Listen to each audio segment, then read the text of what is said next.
Hello, everyone, and welcome to the Final Fantasy Series Relay number 6. This weekend, starting today and until Monday for the next 80 hours or so, we're going to be racing through a bunch of Final Fantasy games from 1 to 15, plus some side games. And with me, I'm joined by eLmaGus and Bowie. Hello. Good morning. How are you, Cereth? I'm doing good, thanks. How are you? Breathing. Yeah. Good. So this year we got some new things to show off. The first is obviously this pre-show stuff itself. So we're going to be talking about some of the games that all the runners are going to be playing, and also some of the other changes this year.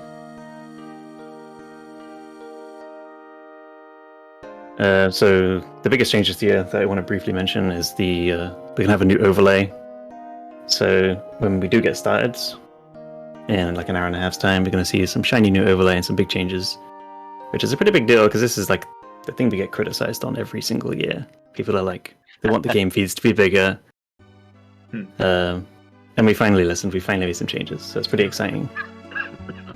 Sorry, we finally listened. We finally listened. Well, we were listening, but we had our reasons to not make the changes. But well, we've made the changes. We also got the new emotes in the chat, so you can represent each team, your favorite speedrunners or your favorite teams. So if you sub, you can use the emotes. Subscribe now. Very important. Yes. So those are going to stick around for at least a few months, maybe longer, maybe permanent. I don't know. That's up to the RPG Limit Break staff to decide how long they're going to stick around for exactly. Thank you very much to RPGLB for allowing 3 of the slots to be used to obviously allow you guys to represent or to shout out your support for your team. It's very, very kind of them. Yeah, and for letting us host this event as well, like on the channel. It's awesome. If you're not already following the Limit Break channel, you should be. There's all sorts of fun RPG events throughout the year, as well as obviously the mainstay RPG Limit Break event itself.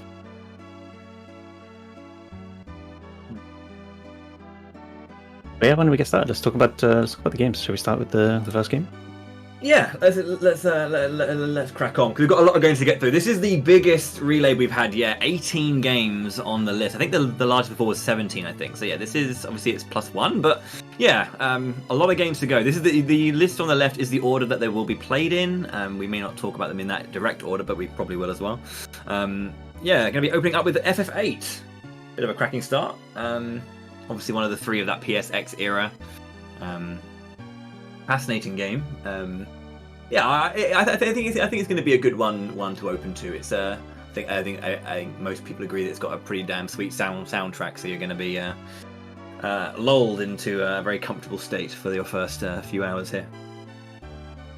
I think that I thought was kind of good to know as well. Like, I mean, normally like the whole 1 to 13, 1 to 15, we see those quite a lot. But we do have some new games to the list for the first time this year as well. If you're looking down that list on the left, we don't actually have the original Final Fantasy VII this time, but actually Final Fantasy VII Remake. So that's going to be a first time, obviously, for that game here at the FF Series Relay. Other first time run that we're going to have Crystal Chronicles HD. I'll hold my hands up and say I'm not sure how different the HD version is to the original in terms of run or strats. There might be some stuff there. Obviously, we'll have a chat about that in a bit. And then 12 Zodiac Age, which I think we were talking about this yesterday, Cereth, with Maelstrom, that this is the first time we've had any international version or the Zodiac version of 12. So that's going to be pretty exciting as well. Yeah. So the international Zodiac version has been around since the PS2 era, but it was always a Japanese only thing until the Zodiac Age came out. So it's the first time we're representing that version. It's quite a bit shorter than the original, but also quite different, quite fun, quite interesting. So with Final Fantasy VIII representing Team Mog, we've got Jack. Representing Team Choco, Shug, and representing Team Tonberry, Mutski. Now, one thing I want to bring up about Mutski's position here is I'm pretty sure Mutt has actually ran Final Fantasy 7, 8, and 9. So this is him kind of completing the trifecta of that PSX era, which is kind of well, I mean, that's just Mutski, isn't he? He's very multi-talented when it comes to FF speedruns. Yeah, it's a lot of fun. So a lot of like PlayStation FF runners will run at least one of the other PSX games, or maybe all three. And so yeah, Muskie's going to be finishing the trifecta this year. Last year he ran FF9, and the year before that he ran FF7. Okay. But yeah, Jack is new this year, and Shug played FF8 last year. So we'll see if he can maybe improve his time from last year. And I think it'll be a pretty close race between these three. All their times are all pretty close. It's going to be pretty interesting, I think. We're probably going to also have a bit of a chat about like the run itself and kind of the things that it's going to be going up and down with this. The things to look out for. So like one of the earlier things, obviously, like a big part of the speed run is cards, having to play cards, having to play a bit of triple triad and use the refined system, obviously, to get good items from that. So there's a manipulation apparently then at the start for getting the Zelen Quistis. Yeah, I'm not too sure how it works myself, but it is pretty important. I mean, the Zel card that they need to get is like pretty rare. If you don't get the manip, like if you're just going straight for it, I think it's a 10% chance. So it's going to be pretty important for them to get the card manip, or they could be losing a lot of time. And it's also pretty interesting, I think, in general, that like this card game that everyone loves to play casually is actually part of the speedrun. I think that's pretty cool. I think Triple Triad is the most popular. Most popular Final Fantasy card game, I would like to specify. eLmaGus, you have quite the experience with Triple Triad. Me? Yeah, but that doesn't belong here, so I'm not gonna talk about that. I believe you've run 8 as well in the past. I'm pretty sure. Passingly, yeah, like twice. Yeah. Twice. So not that experience. What I do know about the manip is that there is a lot of factors that go into it. Like they are going to have to keep track about a lot of small things like camera and battle, how it pans, all that stuff. So it's gonna be interesting to look out for all that stuff. And like Cereth already mentioned, if something should not go too well for one runner, that could already mean an early deficit, an early lead for a team. We'll see, though. Well, we all obviously hope the best for everybody, but yeah.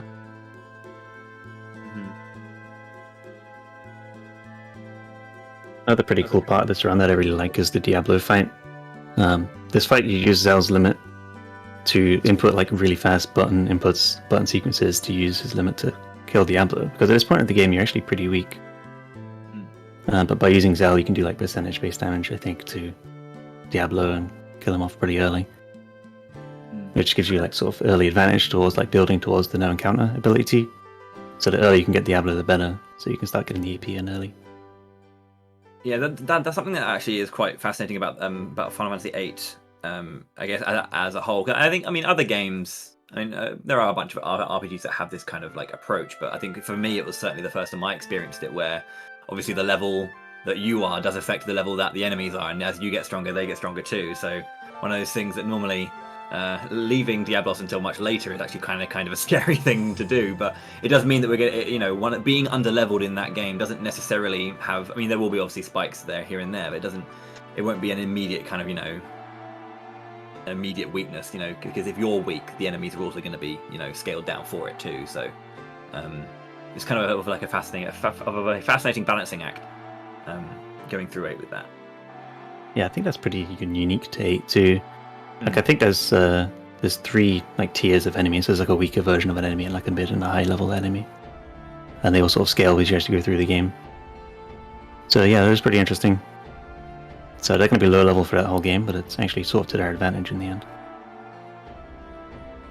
A couple of other things as well, like we know that Final Fantasy like final boss fights are always quite tricky. There's a few things that are going to be going on with the Ultimecia fight. It's there's a manipulation, I believe, to kind of get the right party, because you kind of want to get Irvine into your party to be able to deal the damage you need in that final bit. So normally they'll be trying to play around getting their right team in, and then kind of from there, so as soon as they have it, finish the fight ASAP. Deaths to Ultimecia aren't really the most ideal thing. if I'm not mistaken, you actually have to unlock the ability to save, and obviously we're going to skip as much as we can, so there is no saving in Ultimecia's castle. So a death there is not going to be so good. Yeah, you'd have to save to be able to save. You'd have to kill an extra boss in the castle, which would take a ton of time.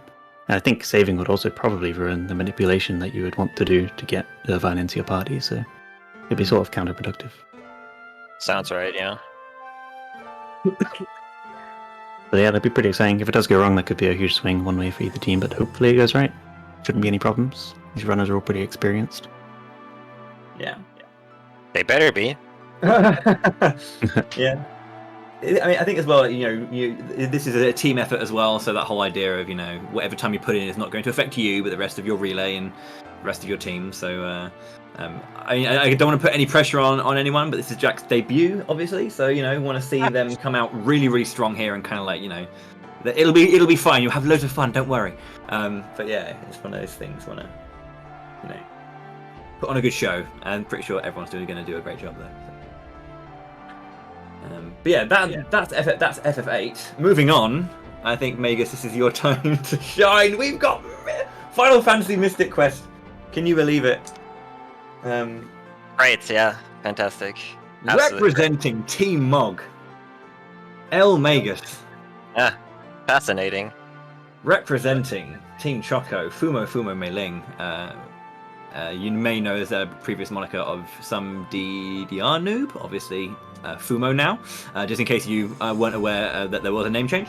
And then representing Team Tonbury, we have a Japanese runner, R0109, or Leroy, who's been putting in a lot of runs this last year. I've been putting in a lot of time with this game. Yep. You've been sweating, haven't you, Goose? Watching. No. Wow.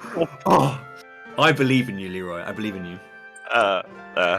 I mean, the thing with this game is like it's a fun short game, right? Like it's not too complicated. You just do your menus and do battles, and everything's good, pretty much, or not. It's very random. Like every battle can go pretty much either way. There is some bigger RNG parts than others, but ultimately, if it averages out, the three runners, that's the most interesting thing about this game, I think. That the three runners are on exactly the same level of play, and we got pretty much spread across the world here. So I'm obviously from Europe, then we have NA and Japan represented in this part of the relay, which is very exciting for me personally. Yeah, but really the interesting thing should be that we're all on the same level. Like it could go either way. Like it's up to the game who gets to go fast and who doesn't, pretty much. Yeah, this I think a lot of people, whenever they talk about this game, is just they hide the heavy RNG side of things. But I mean, there's a lot that could be said about just sheer execution. This game does have a very, very responsive menu, and I think one of the biggest skills, obviously, you worked on yourself over the many years of running this game is just I guess. Because with the way that this game works, that you don't get random encounters. There will always be enemies, in very static positions. So you'll always be taking the exact same amount of encounters. Maybe it depends on how many times you have to run from certain things, but you'll always have to take the same amount of encounters, but you'll get different formations, and knowing and having the knowledge to kind of like know the most optimal clear for every single formation in at every single point, and knowing when to use auto and manual, all those kinds of things, being able to make those decisions in like the split second is kind of what speeds that run up quite a lot. So even though there's a lot of RNG, you can still tentatively get a very strong time, those sub 2 times, even without the RNG playing in your favor with that kind of execution. Yeah, true. Like, I mean, obviously execution will make a difference. But there is this Birdman in the game that's the second to last boss. If you don't know, his name is Pazuzu, and he has a great tower. Pretty much, can happen there is, depending on what Pazuzu decides to do in this tower, like he'll move randomly before you fight him.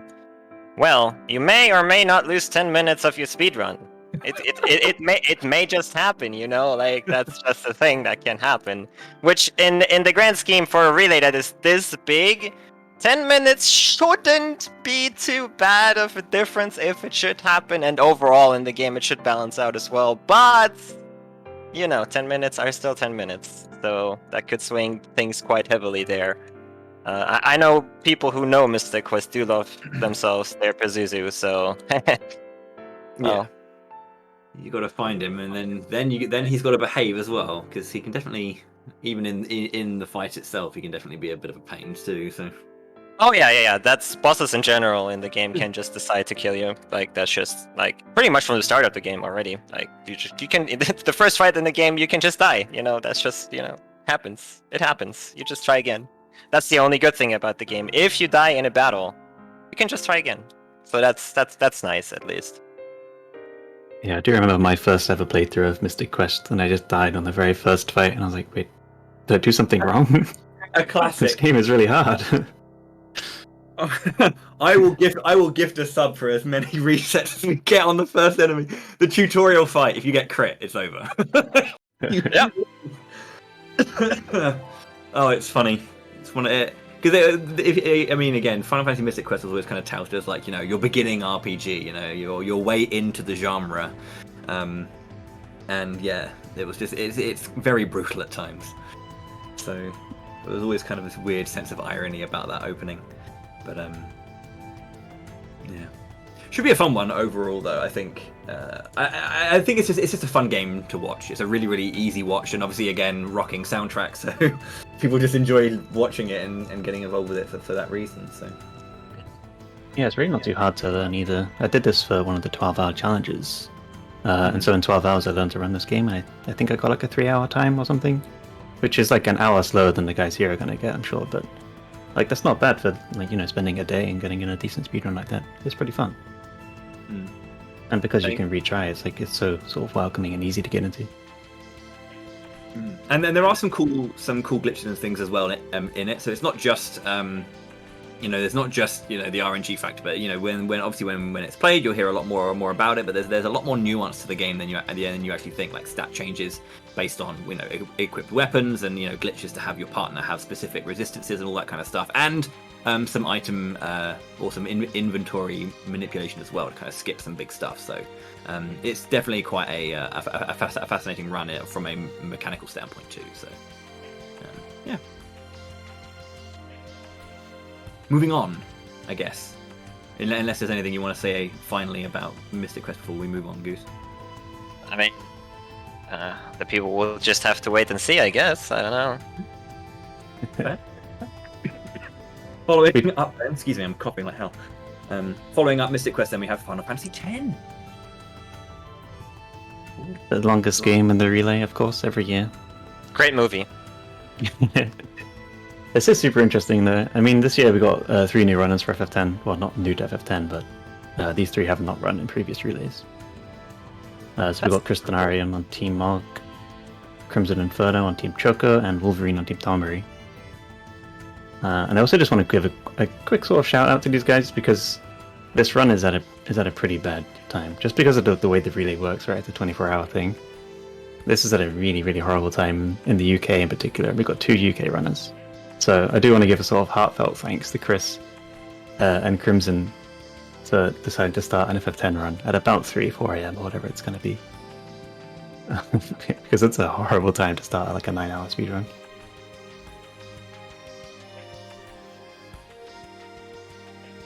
Yeah. The list, I guess, is kind of there's no kind of real reason for it. It's just kind of making sure because there are longer runs, there are shorter runs in these, obviously. So like spacing out those longer runs and allowing people like the best opportunity to get a run in and not be completely put out by it. But yeah, some there will be some short sticks that have to be pulled there, but there it is.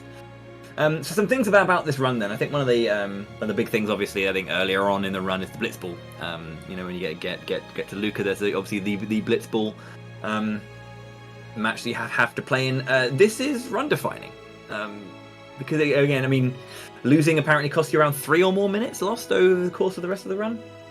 Yeah, so Blitzball is super important. A couple of years ago or so now, there was a route change where instead of using Riku's Mix a lot late game, we use Bahamut, and Bahamut gets a lot of strength. And on this version of the game, or any English version for that matter, you get a Strength Sphere for winning Blitzball. And essentially that means Bahamut does more damage late game, as well as Tidus in the early game and stuff.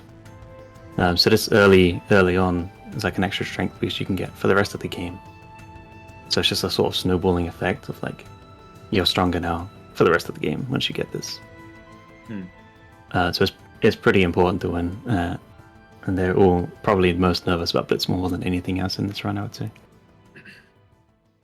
Yeah, I mean, it's one of those things that most runners, as part of like, your attempts at trying to get a PB, you're usually going to be gunning on gunning for the win, and kind of like not really spending too much time thinking about what happens if you lose, because you're not going to, right? So apparently Crimson does have some particular backups, doing a bit of dodging in the Thunder Plains, just to I guess circumvent that time loss from that point on until the end. So Yeah, so I don't know the full details, but I know Crimson has some very unique strats that he made up himself. So if he loses Blitzball, he's going to try and dodge some lightning in the Thunder Plains, which a lot of people are pretty familiar for the lightning dodging. It's pretty infamous for getting one of the celestial weapons. But if you dodge only 50 bolts, then you also get 3 strength spheres. So not only do you make up the 1 that you would have gotten from Blitzball, but you also get 2 extra, which seems to sort of make it a little bit worth it, maybe. Not as good as like just winning Blitzball straight up and not doing the lightning dodging, but at least it mitigates it somewhat. So that could be interesting to see. I've not seen them before myself. I don't even think he's tried them, but in theory it's good. It'll be pretty exciting. Because normally, yeah, I mean, Blitzball it's like 3 hours in, and I think all of these runners would just reset if they lost Blitzball. So they never really practice the lost strats, so you don't even think about it. So 10 is being run on the HD version, right? Yeah, this is HD, yeah. we're doing I was PCs, gonna say, yeah. Yeah, because I was just having a look, because I just wanted to note that Crimson has the world record right now as well for FF10, so the quote-unquote favourite for that particular race there, having that record right now, so got that 3 weeks ago, so still new. Although Wolverine, just I feel like 2 or 3 minutes behind, got that 2 weeks ago as well. So those two very, very close. Yeah, and Chris has been improving a lot recently too, so I'm sure like not long now, and he'll be like right up there with them for sure. Mm-hmm. Yeah. There's a bunch of things obviously that can happen. Loads of different points of RNG that we'll probably be trying to watch out for. There's a 4% miss chance on Anima. Yeah. Easily. I'm coughing like, well, man, that's not good. No worries. Loads of things like that can just kind of a 1 in 256 chance to fail the zombie status towards the end, which is kind of like integral for the final boss fight kind of stuff like that. And it's like those kind of like really like low chances of things happening. Sometimes every 256 runs will crop up and then throw you back a bit. Hopefully it doesn't happen today. Yeah, you're saying we're going to see this like 3 times. Is that it? I mean, that was the inference, yeah. Okay, good. I mean, with 3 runs is 3 times the chance we'll get to see one of those things happen. The tricky thing is, especially with the power break misses and armor break misses, is they're 1 in 256 chance to miss, but you don't know that they've missed because there's no animation. It's like a bug that they miss, right? You don't know that until it's too late, and then you're already like in a lot of trouble. So if it does happen, it's pretty bad. It's pretty scary. The 4% misses on Anima and stuff like that, it's like a difference between luck. And there's some of those late game too, with Bahamut missing his attacks. They're generally recoverable, but yeah, we'll see. There's a lot of weird sort of 1 in 256 chances for a lot of weird things to happen in FF10 because of an issue with like status effect resistance and stuff. But with 3 runs going, you don't know what you're gonna see.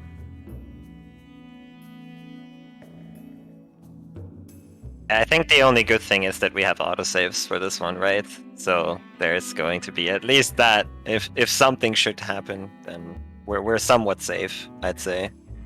Yeah. The problem is a lot of the autosaves will be before the cutscenes. So if they load an autosave, you have to watch the cutscene again, which can be really bad. Yeah. That should be fine though. Nothing bad has ever happened in FF relays, right? I mean, no, always. Yeah, it'll be fine. FF10 has actually always been gone pretty well in relays. Yeah. So maybe we're due for something not going well. I don't know. I don't want to jinx it. Well, it's too late now. But I mean, I pushed you into it, so maybe that reverses it. I don't know. Cursed. This Team Margaret is just ruining the other teams now. That's my grand plan here. That's why I'm here. Alrighty, shall we move on to the next game? Should we move on to Yeah, for sure. 13?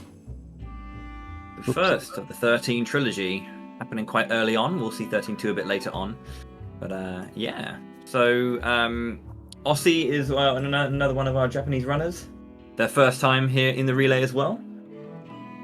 And then Kaya, obviously, Aussie's on Team Tonbury.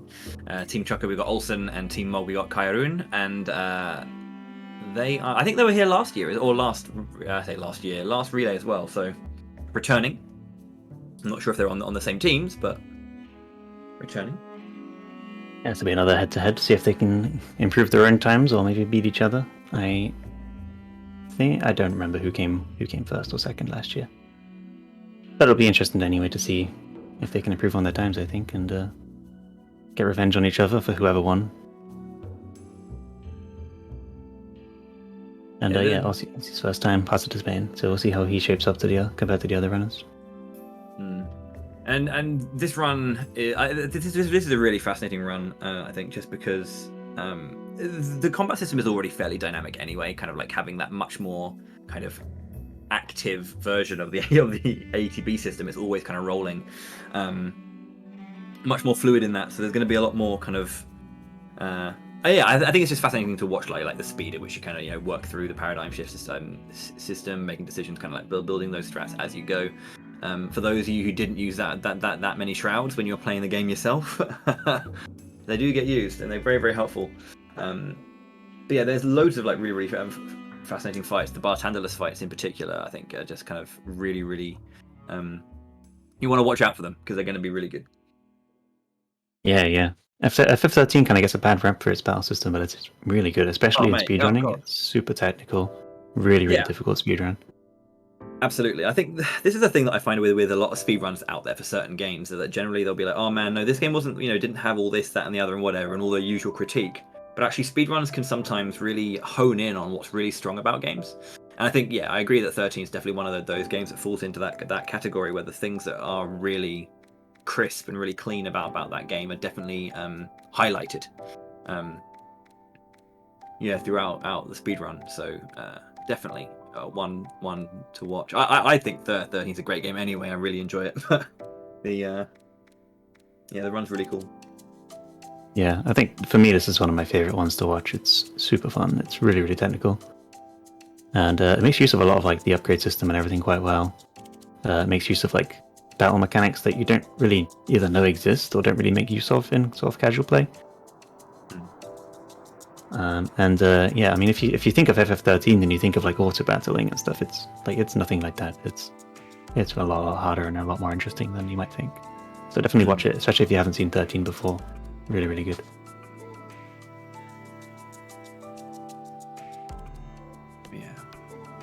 Gonna be exciting to see for sure, and that will kind of come after. It'll be kind of breaking into the second day of that event as well. So after, we're going to be seeing 8 throughout the rest of the evening. Mystic Quest will kind of clean up until like midnight-ish, and then 10 will kind of take you all through the night shift. We're using UK times as our standard here for kind of talking about the days, just because the majority of the team behind FF Series Relay are British. But yeah, so FF13 will kind of kick off the Saturday morning session. So, kind of rise to shine. So, yeah. Last year they opened, so it's a bit later than they were last year. One thing I think, I think it's kind of fascinating as well that we kind of have this. We go from like 8 to Mystic Quest 10, and we're going to go to 13 with this more dynamic ATB system, and then the next game that comes immediately after that is FF Crystal Chronicles, kind of one of the more kind of like I think casually popular spin-offs from the FF series. Debuted originally back in the day on the old GameCube, but this is obviously the HD version that came out end of last year. I'm trying to remember exactly when it was. So an action game, but a very, very fascinating one. So if you don't know too much about how Crystal Chronicles works, the idea is that you're meant to journey through a variety of dungeons to collect myrrh in order to kind of like push back the miasma that's kind of like afflicting the world, and you kind of need to take you have a Moogle who helps you kind of like take a chalice around whilst you do deal with combat. But it's kind of got this really fascinating like skill system where you kind of like pick up these items that allow you to use these skills, and you can like combine 2 spells together to do some cool magic and stuff like that. And it was a game that was built for multiplayer. So the single player element to it is kind of, they try to find ways to make the AI kind of work around that, where like, you know, when you're charging a spell, sometimes the Moogle will kind of like support you by casting something else, or you can make it carry the chalice and tire the poor thing out. But you can have it, you know, take part in combat with you. So it's yeah, for sure. The game is like known for its solid multiplayer. I mean, I know I enjoyed it as a kid playing this multiplayer. It's really good fun. But the single player is pretty good too, because you get a Moogle to carry the chalice for you instead of your friends. So, you know, it's great. And the speedrun for HD this time, it's pretty much, I think, the same as glitchless on the GameCube version. And last time we ran the JP version, back in Relay 4 Interlude, I believe, so quite a long time ago now. That has like a money duplication glitch, so they won't be able to do that this time. Yeah. So that means is that... Oh, sorry, go on. Oh, no, go ahead, yeah. Finish your thought, and then I'll follow up. So instead, they're going to be like farming chests and hoping for good drops from enemies and stuff to get money early on, in order to afford like weapon upgrades and stuff. And what's interesting about that is the 3 of them are playing the three of the 4 different races in the game. So all 3 of them are doing slightly different sort of routes. There's 4 races in the game, and one of them is just so bad for speedrunning that it's like not workable. But the 3 of them here are all running different races, so they're all going to be running slightly different routes and stuff, which is really exciting. Yeah, it's kind of like they have different focuses, of course, in terms of like, you know, what's good. You know, some are more swift or more kind of like speedy fighters, some are more magic focused, all that kind of stuff. So the usual that you're used to, but yeah, the diverging route is going to be fascinating as well, just to kind of get you different things going on. Should mention the runners, by the way. Team Mog is Little Tonbi, another runner from Japan, and the other 2 US runners. We've got Manaclaw on Team Choco, and Very Sydney on Team Tombury. So there is the more RNG element of this game is kind of like at the end of each dungeon, you'll kind of get an artifact that allows you to get specific upgrades to your stats, and this will kind of, depending on what you get, you'll be able to kind of like root out particular things. You know, you'll get like, yeah, you know, increased permanent HP or increased magic attack, all that kind of stuff. So the artifact system will be a thing that our runners are trying to respond to as they go. So yeah, exactly. And because most of the time you have a choice between like increased strength or increased health, they're speedrunning, so almost always strength. So by the end of the game, they'll actually be pretty low max HP still, which makes the final fights pretty scary. Things could definitely go either way in the final fights. Yeah, it should be a fun one to watch. So make sure to catch that again. If I mean, the HD version is very, very pretty as well. So if you like the way the game looks, it looks even better now. But yeah. Let's have a look at our next one, though. We've got World of Final Fantasy. I believe, Goose, you gave this game a crack a bit before. I remember watching you play through this game. You quite enjoyed it, from what I recall. That is correct. Yes. Yeah. I mean, we have a very German lineup here. We've got Hab Keine Name on Team Mog. Team Choco, we have Rotomotor from Australia. Actually, no, is that New Zealand? I see the star. No, Australia is the star. Yeah, Australia. Yeah, I think there's no star for New Zealand. And then Team Tombury, we got Brain Bugged. So yeah, tell us a little bit about World of Final Fantasy, then, Goose. Me? Yeah, so I should preface this by I actually don't know how the speedrun exactly looks, but the game is a fantastic homage to all Final Fantasies. It's very cutesy, but you will if you enjoyed the series, you will 100% enjoy this game. There's so many references, so many cool things they put in clever ways. It pretty much plays kind of like a Pokemon game-ish, but of course with funny little twists that they put in there. But honestly, it's one of my favorite games I played in the last couple of years, so I will definitely be watching this part of the relay. And I'm very excited to find out how the speedrun works. Since I've zapped through, but I don't actually know how the route is put together or anything like that. Mm-hmm. Yeah, so the route uses damage items pretty heavily. Damage items you can just buy in this game, and they're really, really powerful. So a lot of speedrun is like throwing items, and you have to manage your guild to be able to buy just the right amount of these items. Like, it's all calculated. So like, this fight takes 6 damage items, so I need to buy 6 for this fight, sort of thing. And then in certain times you want to unstack your party members to be able to throw more items, because if you're unstacked then you have more turns, but it also makes you really vulnerable, so it can be pretty scary in some fights. Particularly towards the end of the game, the final boss rush is especially deadly sometimes, and yeah, that's really bad. There are auto saves in this game, but not really before fights, so a death to the final boss would mean restarting the whole boss rush. Hmm. Yeah. A cool thing as well that to mention is like the stacking mechanic in the game as well, where you can kind of like you can stack your characters on top of each other and kind of like combine their strength, but then you get less turns. But you can then if you need to kind of take advantage of more turns, you can like unstack and all that kind of stuff. So that'll be happening here and there. So yeah, cool little game. Yeah, a nice homage, to kind of like I guess get into the second day quite strong. Following up World of Final Fantasy, we've got Final Fantasy 15. No ring, I believe, if I'm not mistaken. Yeah, so the ring is an accessory or an equipment you get right near the end of the game. That sort of gives you the ability to one-shot enemies, and they won't be using that in this run. There are 2 names on this screen you might notice from I think like maybe the last 450 FF series relays that we've seen. We got on Team Mog we got Kyo's Little Monster, and Team Choco we got Yida Moda. These two are going against each other yet again. 2 very prominent runners, so good to have them back. And then on Team Tombury we've got another Japanese runner. We've got Ran Maru, who is going to be jumping into the races as well. So yeah. It's going to be pretty good to see. Kyo's been working on this game for what feels like forever. They just grinds it, loves it, and it's really, really good to see that passion kind of consistently coming through. You'll see a lot of jumping. Jumping is what when you have those movement text where you're just like, it surely isn't that much faster. Like rolling in Zelda games, you're like, it can't be faster, surely. But no, it's like jumping is it's such a boost of speed. I remember watching Kyo's like go back and forth between like this one corridor, timing it just to be like, look, honestly,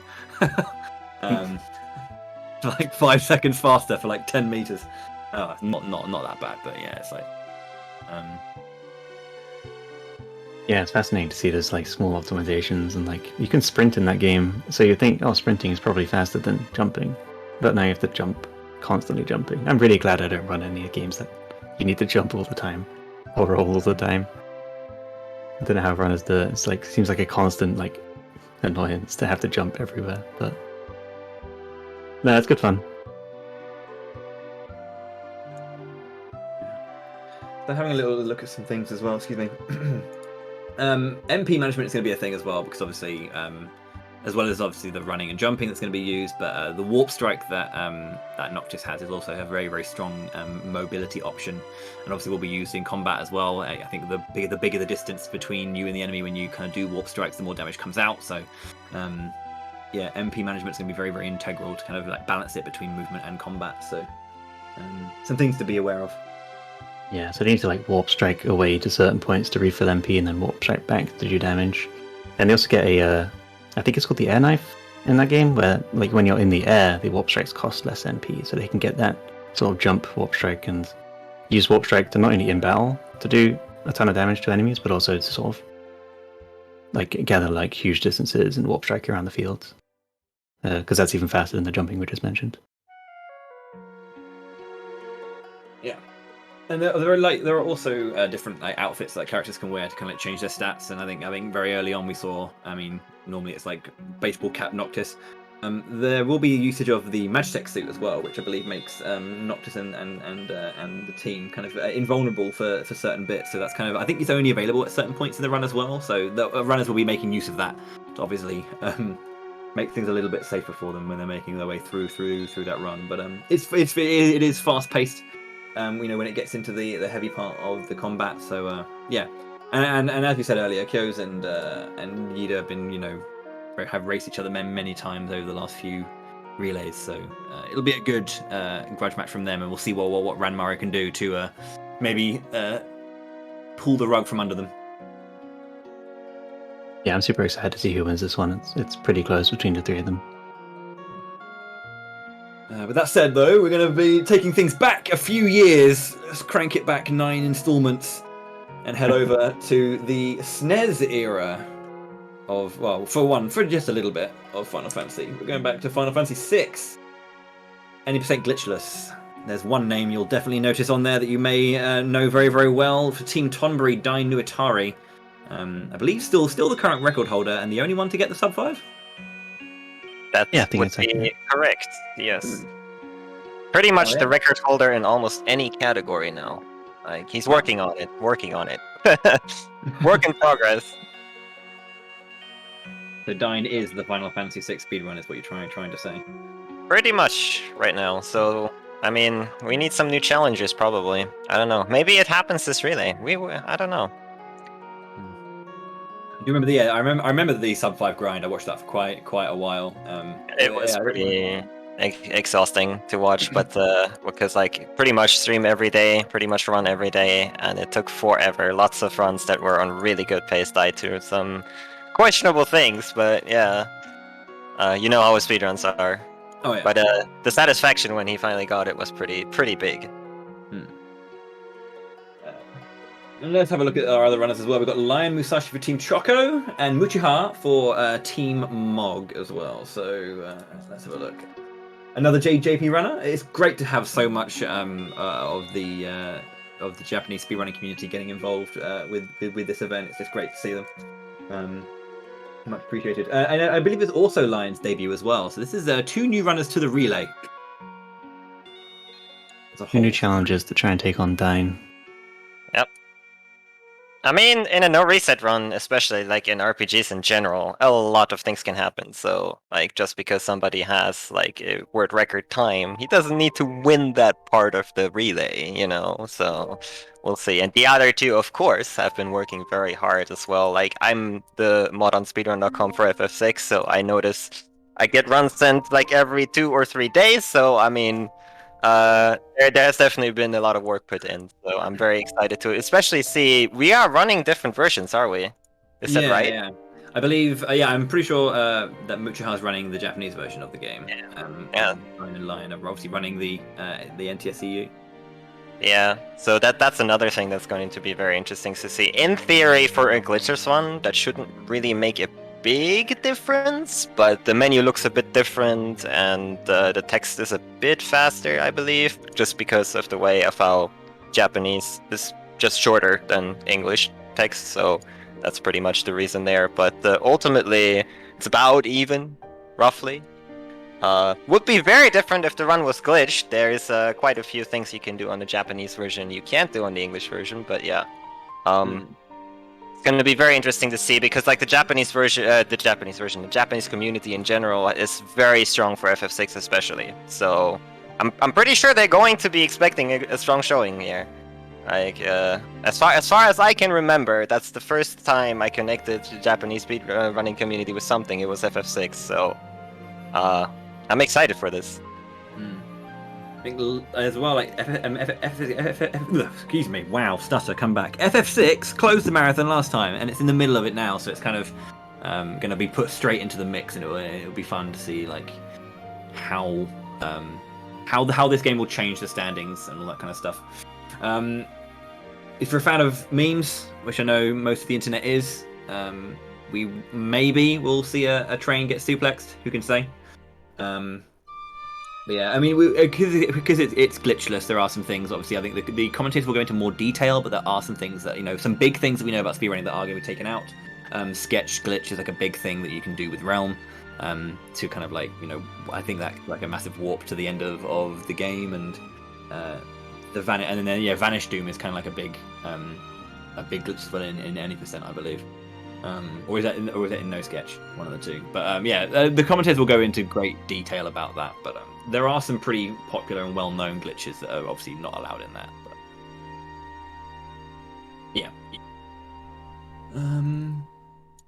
yeah. Cool. Cool. So next game. It's FF6. It'll be great. 13-2. Let's go.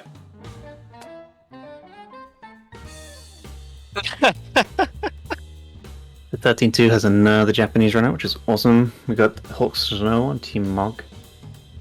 Spanish runner representing on Team Choco, and Zero Scar on Team Tombury's finish. Zero Scar is usually known for running FF12, so that's going to be pretty cool to see him running a different game this year. And Shonen ran Lightning Returns last year. Didn't Zero Scar get a PB like just now? Yeah. Just got a 240 flat, and then I think earlier actually kind of like sent everyone here. So hi, welcome in. So yeah, they're on good form. Congrats, Zero, on your recent PB of like an hour ago or less than that, I'm sure. Do we rebalance the teams now? Is that a thing? Team Tombury's got an advantage now. Yeah, well, that was the plan all along. We should note that Team Tonbury has been in less relays, yes, but Team Tonbury is the only team that hasn't had a victory yet. So that was very well played, Zero. You know, you want to just sandbag your time to get put into Team Tonbury and then just get a crack in time now. Absolutely brilliant strategy. Love it. Let's go Team Tonbury for that first win. But yeah, so 13-2. It has a bit of a like, you were talking earlier about with World of Final Fantasy, that kind of like, you know, that Pokemon style thing where you have to kind of like capture monsters and stuff and use them in your team. Kind of a similar thing where with 13-2, you know, Sarah and Noel are kind of joined by the third party member is, you know, a monster that you can kind of grab, and you have like obviously your paradigms are based on how they round out the team. So there will be an element of RNG in that regard as well, I guess, then kind of which monster they can get and they'll take forward with them. Or the ones they're after, you know, can they get it kind of? Yeah, so you just have to farm random encounters and hope for the right monster to show up. And not only show up, but then also once you kill the battle, you have to get the creature. It's like a random chance to actually be able to add the creature to your party, which is pretty pivotal. Mostly early on, I think all the captures, I think there's 3 in total that you need to rely on from luck-based. And then they get Choo-Choo later on in the game, which is a guaranteed thing. It's like a secret, sort of, you find it on the ground somewhere. And Choo-Choo is a really, really powerful sort of secret monster that just destroys everything. So much so that all the benefits from like Noel and Sarah, the other 2 party members, pretty much everything you can do to make Choo-Choo stronger, you do. And one of those things is you find a silver chocobo, which is another guaranteed sort of monster, and then you sacrifice the silver chocobo to give an ability to Choo-Choo that makes it such that when another party member dies, Choo-Choo gets stronger. So late game, you actually kind of want one of your party members to die in the battle to make Choo-Choo stronger for that fight, which is pretty fun, pretty exciting. Pretty sweet. An interesting way of grinding, I guess, as well, or you know, powering up. So we'll see. So we'll have similar things like that in other games coming up shortly. Yeah. Cool. So yeah, 13-2's got some dynamic stuff going on, some interesting stuff to take care of. You mentioned obviously that X-Shannon ran Light Returns last year, so maybe next time they'll be finishing up the trifecta themselves. But yeah, there's a lot of 13-2 continuation again from Hawksnow as well, so it's going to be pretty cool. We do need to crack on though. Up next, we've got Final Fantasy 12, the Zodiac Age. Oh baby. Who'd have thought Blue Harvey and Rooster running this game? Team Tonbury, we got Blue Harvey. Team Choco, we got Rooster. And Nikki is running for Team Mog. Now, when I saw this, I was like, I know Nikki very well for running Final Fantasy 2. So she's actually going to be doing commentary for Final Fantasy 2, but nice to see her on 12, the Zodiac Age. Big thing about this game is obviously, as it is the Zodiac Age, the HD kind of, and also the HD like element to it as well, the remastering thing, 4 times speed up, so things are going to be going very fast indeed. So yeah, it's gonna feel a little bit different to the way we normally see FF12 for sure. This game has so much nuance and so much stuff going under the hood that is really like fascinating. I think I mean, maybe kind of depending on how you feel about Final Fantasy speedruns, I'd say this is perhaps one of the more kind of like technically impressive runs and more precise runs. I think one of the things we all know about is the is Traveler, and how you're going to be taking precise amount of steps to kind of like allow yourself to kind of be able to quick kill bosses wherever possible, and sometimes going over the amount of steps means you have to reset and kind of like you know, get to the next value that allows you to capitalize. So it's going to be pretty intense as a run overall. There's plenty of boss fights that are really scary, from like, you know, the 2 Sid fights all the way up until the Undying as well, and it's just going to be consistently heavy. Yeah, I think it's pretty interesting with the speed up as well. It's like exactly because of the speed up, like it sort of defines the route. Because if you were playing slower, you'd almost certainly take different strategies and like change equipment in battle and stuff. But because it's so fast, it's sort of, you only really want to attack because that's just quicker and easier, and you don't have to worry about like micromanaging all these other things. But yeah, there's some pretty scary boss fights in this. It's gonna be pretty interesting. A lot of boss fights use some pretty intimidating and pretty scary attacks. So it's going to be quite, you know, see how the runners react to certain abilities. Yeah, I think it's cool as well. Like, I mean, with these runners too. I mean, I think Rooster's done 12 so many times at this point. I think he played it for Relay 2, 3, 4 interlude, and 5. So he's definitely a veteran of this event and this game. Yeah, Blue Harvey played FF12 in Relay 5, and Nikki is just like multi-talented. Played FF8 back in Relay 1. FF1 in Relay 2, and then FF2, as I was mentioning earlier, in Relays 3, 4, and 5. So, yeah, plenty of times as part of the of the relay, and yeah, good to see her on a new game. So, speaking of which, we should probably go on to our next game as well, which I believe Nikki will be commentating. FF2. Speaking of FF2, press the button; it may or may not have worked. There we go. Thank you. Okay, so this run has an interesting money manipulation, or a sort of a mini game that you can play to get a lot of money early on, which you can use to sort of buy all the equipment and items that you need to kill enemies later on. And all 3 runners are doing slightly different routes as well, which is going to be pretty interesting. The commentary, I think, of this will be good to explain all the different route differences and stuff. This is, I believe it's going to be the PSP version as well, isn't it?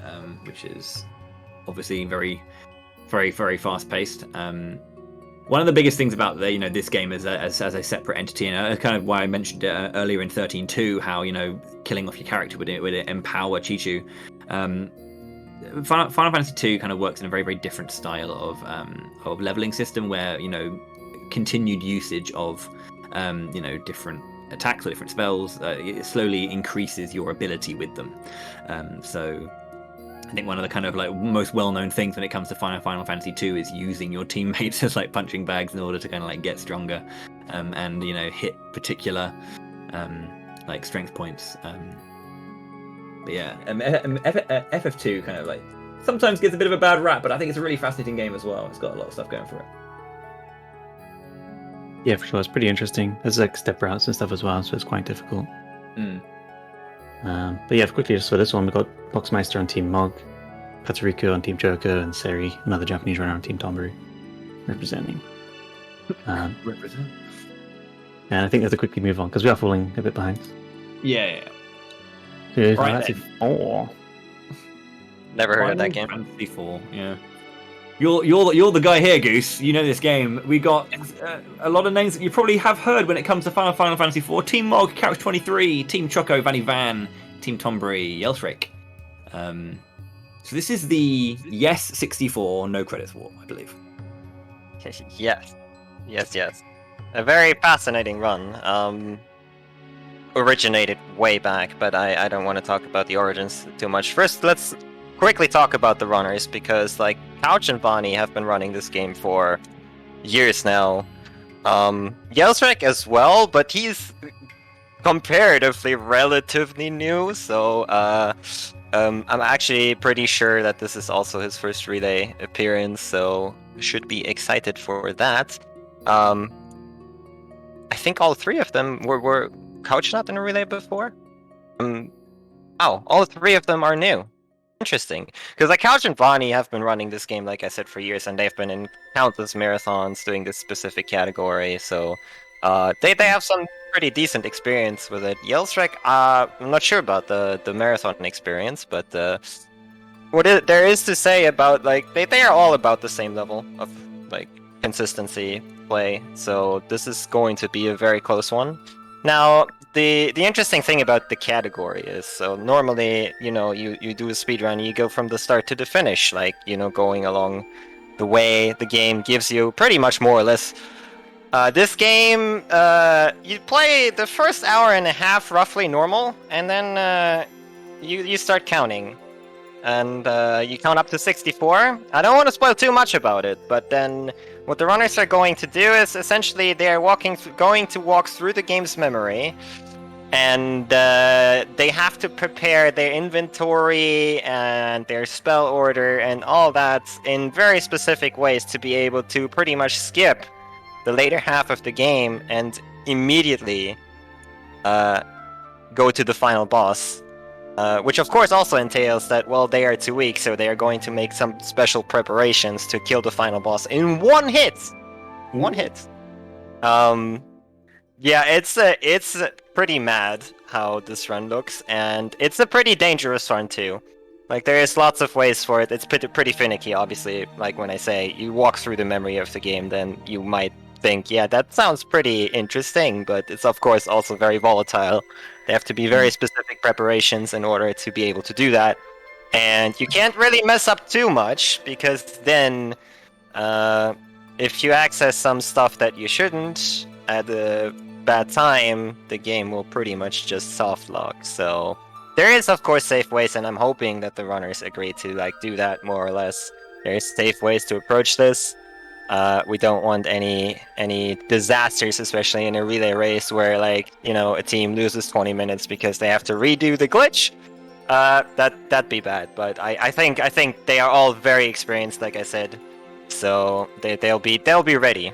They'll be ready for it. It's going to be if you have never seen a 64 door glitch, it's about an hour 30 into the run.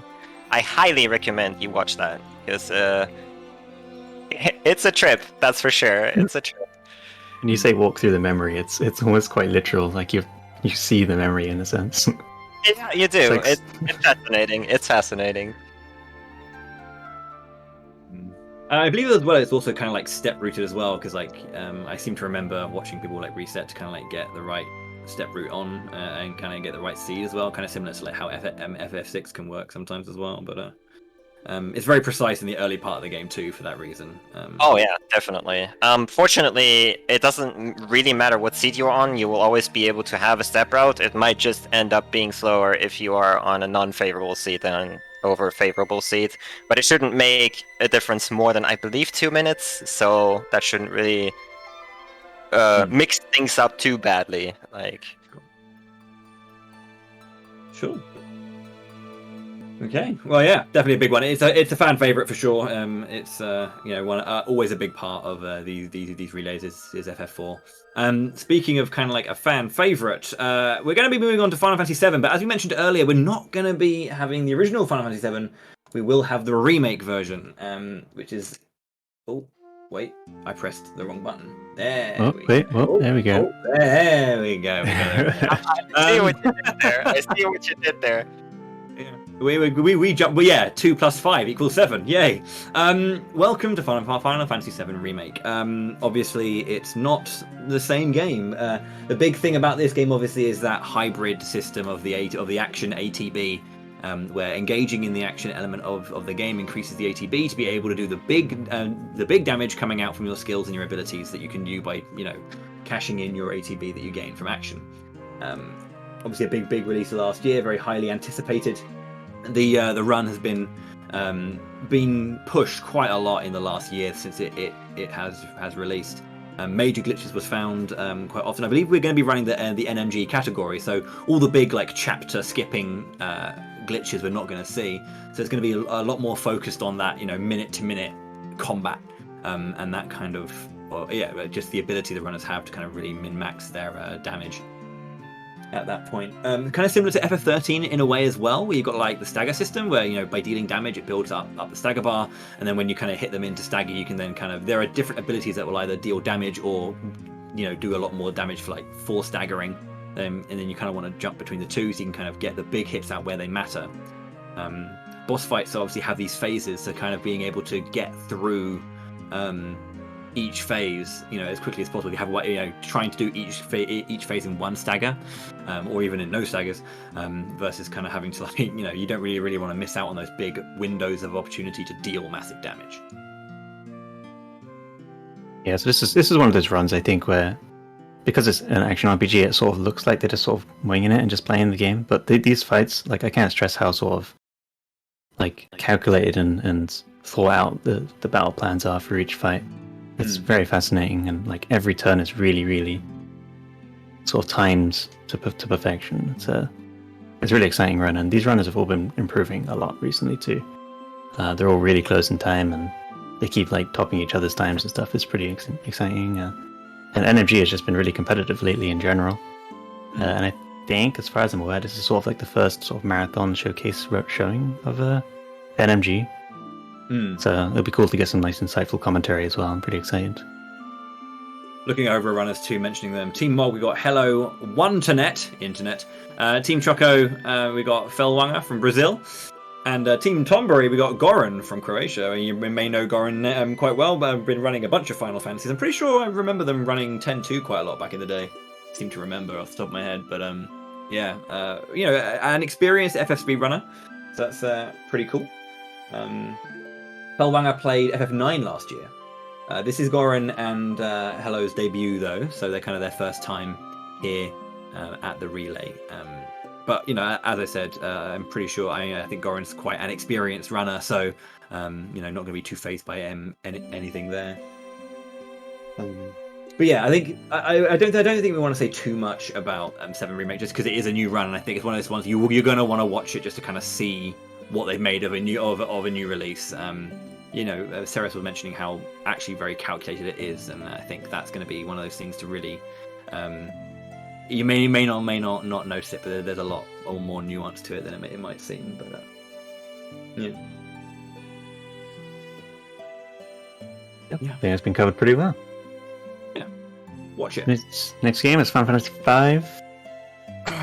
Now, I know, obviously, we're doing a Final Fantasy series relay, so it's obviously Final Fantasy games are being talked about, so the obvious conversation,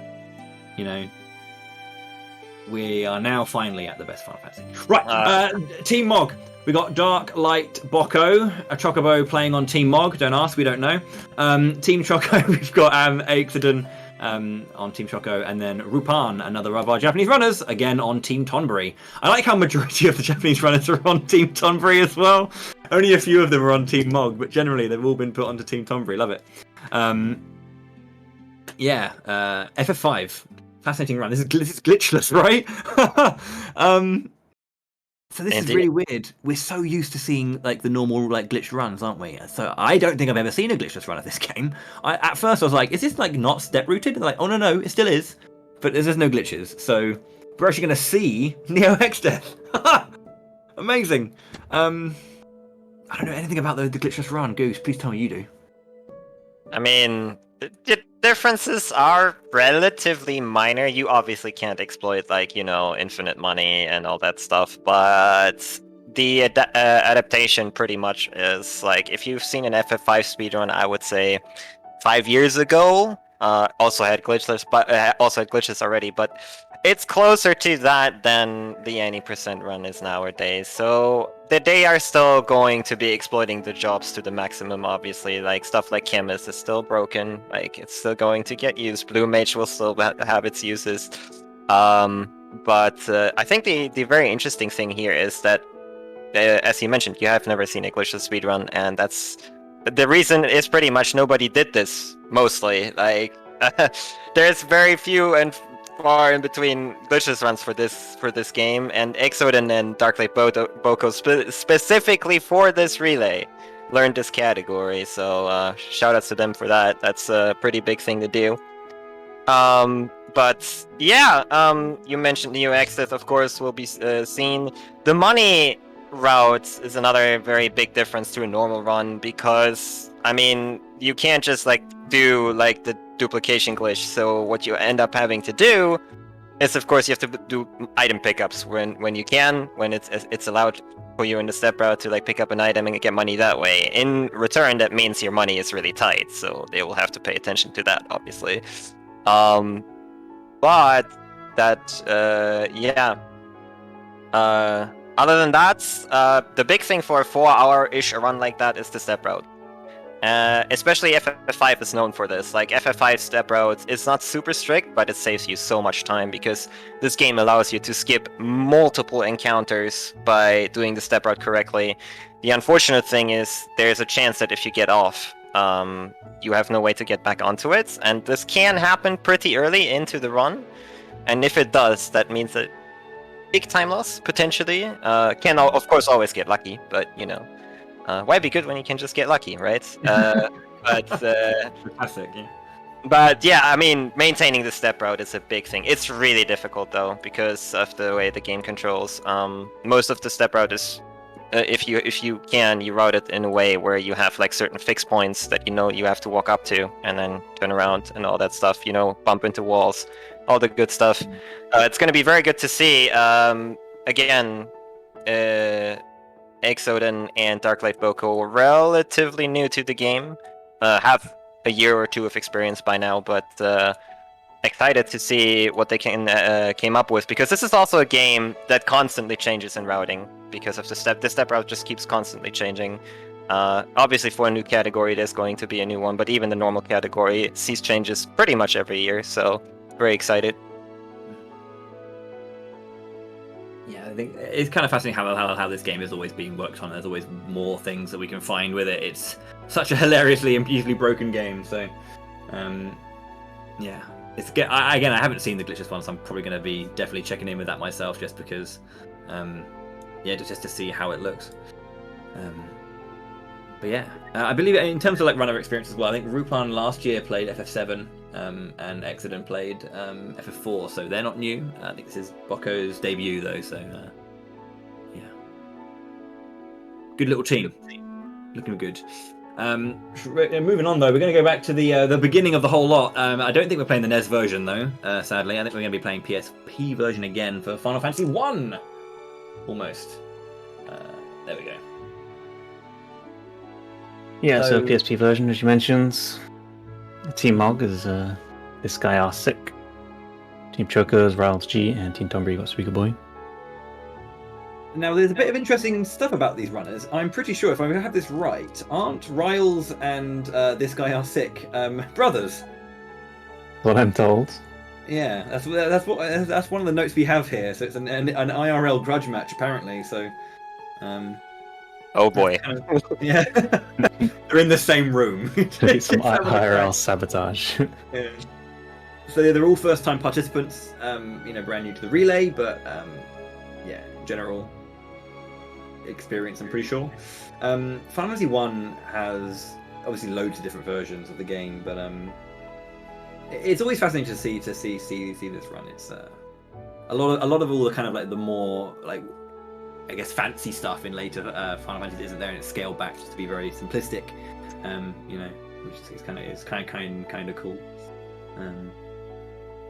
Just to be focusing a little bit more on just kind of like sheer routing and just optimizing what you can with how little you have. Yeah, there's some new route differences this year. So yeah, the route changes this year involve skipping the sort of job upgrade. In this game, at a certain point in the game, you can optionally go to a dungeon and upgrade everyone's jobs from, I think, like a monk to black belt and this sort of thing, thief to ninja. But this gets skipped now. They're not doing it anymore, which makes some fights a bit more dangerous. Yeah, because they won't have access to certain gear. But I mean, they're not going to a certain dungeon, so excuse me. So saving a bunch of time. There's a few dangerous bosses as well. Like there's a few damage races that they've got where they just need to try and hope that they can put the damage before they get wiped. Liches is going to be one of the ones to be aware of. Powerful spells from him will basically put our runners under. So yeah, need to be careful with those kind of things. There's going to be a little bit of those anticipated moments of can you just get past the barrier before you move on. Chaos, obviously, the final boss fight does have some incredibly powerful moves that you can use. If you decide to spam those, it's going to be really, really tricky for our runners to kind of keep their head above water. Yeah, Chaos in particular is a really exciting fight. I think it's it's quite a long-winded fight in terms of like FF1 fight duration, so usually quite short. Yeah. And yeah, it's pretty exciting. The music for that fight is phenomenal, and it's good fun. Yeah, I like that. I like that. It's really weird actually how a lot of games. This is completely not relevant to the relay, but a lot of games have that thing where like the original FF1 just had like the same battle theme for the entire game, the entire thing. So certain games do this. I don't know why, but then in a remake they kind of go back and go, you know what, we should give these moments there, you know, a little bit of time to kind of shine. And the chaos, the chaos trick, absolutely. Or track rather, not trick. The chaos track is a wonderful addition. So yeah, it's a great final piece. All right, so next game. Yeah, I'm not going to press a button this time because apparently I've been cooking it up. So I'll just let you go ahead. The finale to to Fabula Nova Crystallis. We got Lightning Returns, Final Fantasy 13. Team Mog, Team Choco, King Spee or SPI, and Team Tombury. We got Das Pharaoh. Yeah, some names I know, some names I don't know as much about. Yeah, I believe 2 of these new this year, and King ran last year and put in some nice time. It'd be nice to see if he can beat his time from last year or not. Bit of self competition is what speedrunning's all about. But yeah, this run is most of it's like pretty interesting, but you can't talk about Lightning Returns without talking about the final boss. This is for sure. Like, I don't like to skip just straight to the final boss for the discussion, but for this game, it's an exception. Yeah. Because Bunavalza is for sure like defines this speedrun. It's super difficult fight. It's very like execution heavy. You need really perfect timing on a lot of guards, a lot of attacks. If you watch any Lightning Returns moment, you need to watch the final boss fight for sure. Yeah, I think the thing about Lightning Returns, I think as a game, I think why it is just so precise and so great to see is the game system. If you don't know too much about Lightning Returns, it's like the battle system has 3 separate ATBs that are like all charging simultaneously, and you basically swap between, you know, different roles and different loadouts in those ATBs.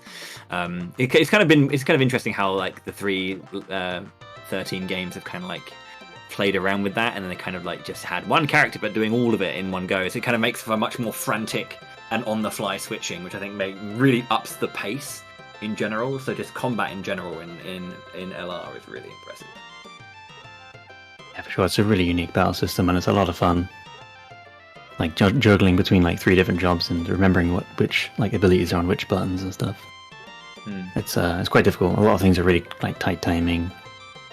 And you're only controlling one character, yeah, like you said, so it's like all focus is on just what you're doing. You're not reliant on your teammates or anything like that. Hank's definitely looking to finish the trilogy in style for Team Mog. Yeah, we still got the 13 trilogy in the correct order, despite the game order being completely like random. The 13 series, we made sure to sort of keep that in the same order. So that'll be the end of the 13 trilogy. Unfortunately, we don't actually watch like the credits or anything for any of these games, except I suppose the last one.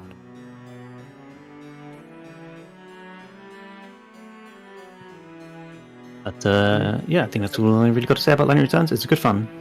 There's a lot of like early stuff like EP management and stuff early on, and like managing the time of day and stuff like that. But I will let the commentators of the run explain that themselves, because they'll do a much better job than I would.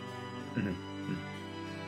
Fair. We've got a couple more games to go. We've got about 15 minutes ish until we're going to begin the relay. So we'll finish up with our last 2 games, and then kind of prepare for the beginning. So we're going to take 10 away and go back to one of the more, I want to say, notorious games in this lineup. I feel we've had some in the past. We've had some interesting stuff happen with Final Fantasy 3. I believe in the first relay we did the NES version, credits warp, 3-minute run. Thanks for coming. Off you go. We've had Cloud of Darkness pretty much set up a victory for make it impossible for runners to catch up, kind of thing, just because that ending can be so tricky sometimes. We're using the PC version of this game, isn't it? Yeah, PC this year. Mm-hmm. Which you were running earlier. You were learning it earlier this year. I mean, just last month, I think, Cereth. So you'll know the most about this run, as our 3 runners: Ryder, Team Mog from Scotland, Team Choco Porsyth from America, and Soul from Japan for Team Tonberry. Yeah, for sure. I learned this speedrun only a few months ago. It was actually pretty simple to learn. There's some nice instructions and stuff. And the community's great. It's a small community, but a fantastic community. I love them. But this run has a bad rep, like you mentioned in the relay. It's usually gone pretty poorly, and that could still happen this year, but it shouldn't be as bad. This game, I'd say the main thing about the PC version is before every fight in this game, the game doesn't autosave. And if you game over, you don't. If you game over, you don't get to use the autosave, but it still saves, so it's kind of strange. So if you go into a fight and you game over, but if you don't fully game over, you can close the game and reopen it and load the autosave because you didn't completely game over. So that's the main difference here, and that comes into play a lot on Garuda and Cloud of Darkness and stuff like that. Is if normally in a playthrough, if you die to Cloud of Darkness, you have to repeat the entire final dungeon, which is what has always previously gone wrong with this game. You die to Cloud of Darkness, it's 20 minutes to go through the whole dungeon again. But for this version, if they die to Cloud of Darkness, which will probably still happen, they can just restart just this fight, which is amazing. It makes this run so much more fun and more enjoyable. And yeah, there are still 3 fights that can and probably will kill these runners at least a couple times each. Namely, Garuda is quite infamous for being a really hard fight, sort of fairly early on, an hour and a half-ish, I think, in. You can just get unlucky and just die. It will just kill you, and you retry, and it's about 2 minutes every time that happens. But that's fine, you can still get solid PBs even with deaths here and there. And then of course Cloud of Darkness I mentioned, as well as Cerberus, can also be a very tricky fight for just wiping out your party, and there's not much you can do about it. I think Soul has some differences as well in endgame, so he's going to have some riskier fights towards the end, so maybe you want to catch Soul's ending as well, just to see exactly what they can bring to the table. This run in general uses item duping quite a lot. This is kind of cool thing where you use items because it's quote unquote true turn based. So there's no ATB in this game. Obviously 4 and onwards kind of added that in. But in this game, kind of similar to 1 and 2, you'd input all 4 characters' turns, and then you'd and then the turn would roll out. But you kind of you use items the first 3 characters, and then you kind of cancel them all the way back, and it's slowly kind of you don't use the item because the turn hasn't gone, but then by pressing B, it kind of gives it back to you, I think. I think that's roughly how the kind of mechanics of that work. So you can kind of item dupe it in a weird way, and that allows you to kind of throw powerful items, I think chocobo plumes, whatever they're called, kind of deal big damage, and so it's got some kind of cool mechanics going on in terms of winning. Yeah, it's kind of interesting because this item duping glitch didn't originally exist on PC. It only exists because they updated the game to add auto battle to the game, and because they added auto battle, it also added a duplication glitch. So the run used to be about 7 hours long because there was no item dupe, and now it's 3.5 to 4 hours if you're really good at the game. So wow, this item dupe chopped a ton of time off the run. That's really fascinating, actually, that it kind of came through an update. But I mean, I think a bit of information here is Ryder played the DS version in Relay 4, so he definitely wants to kind of get I think people have been mentioning it. I think potentially you guys may know about this, the redemption for Ryder to get the time he really wants, because obviously he had a bit of a tricky time on DS last time. So it knows the game anyway, but obviously with this new version and those kind of safety measures in place, we'll be able to crack home a good run. So make sure to cheer Ryder on for that reason as well. Yeah. Which I think brings us to our last game, our closer, which I think we all know, we all love, I guess. Shout outs to that graffiti randomly placed somewhere that just said FF9 was the best one. FF9. We got 3 great runners here. We got Amart, Bomb Bomb, and Mythic Dawn. Goose. Yes, please. Yeah, great game. Fantastic. Yeah, this game is very popular, of course. The speedrun is pretty straightforward for the most part. You don't really have to do much grinding or anything like that. Pretty much go through the game, and you're trying to go as fast as possible. The big problem with this game is you got random encounters, and random encounters are always bad, especially in the PSX era, because fights take a long time to load.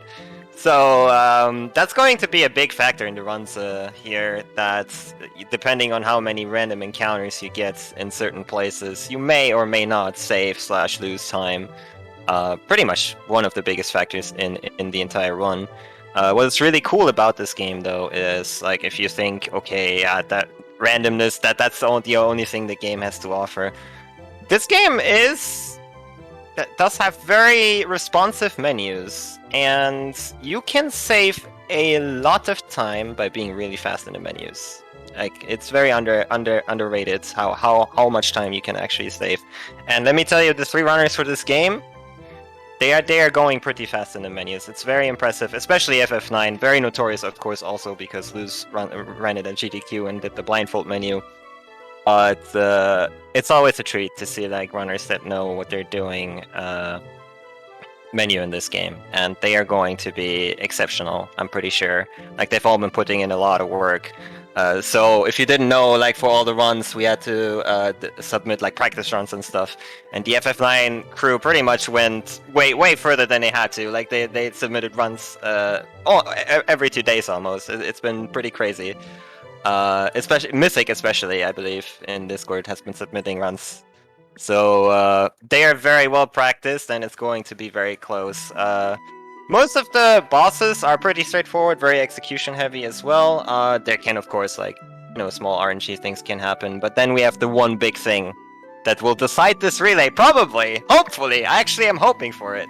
We got Death Guys at the very end of the run, which is, you have a 12.5% chance to just die.